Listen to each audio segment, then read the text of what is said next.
মসফেটের মানে হলো metal oxide semiconductor field effect transistor. মসফেটের দুটো মোড আছে, একটা হলো ইনহ্যান্স মোড এবং depletion mode.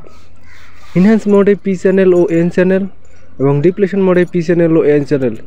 P channel MOSFET শান্ত যখন ব্যাটারি দিয়ে ল্যাপটপ চালানো হয় তখন সুইচিং সার্কিট হিসেবে ব্যবহার করা হয়, অর্থাৎ যখন কারেন্ট থাকে না তখন ব্যাটারি ভোল্টেজ ল্যাপটপের সাপ্লাইয়ের কাজে ব্যবহার করা হয়।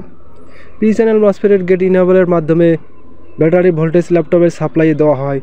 পি চ্যানেল এর সোর্সে সাপ্লাই দেওয়া হয় এবং যখন ড্রেনে সাপ্লাই শূন্য হয় তখন গেট ইনেবল সিগন্যালের মাধ্যমে সোর্স টু ড্রেন কারেন্ট প্রবাহিত হয়। আবার যখন অ্যাডাপ্টারের মাধ্যমে ড্রেনে সাপ্লাই আসে তখন চার্জিং কন্ট্রোলারের মাধ্যমে গেট ডিসেবল করা হয়, তখন P channel MOSFET cut off মোডে চলে যায়। অতঃপর ল্যাপটপ অ্যাডাপ্টারের মাধ্যমে চলে ও ব্যাটারি চার্জিং কন্ট্রোলের মাধ্যমে ব্যাটারি চার্জ হয়।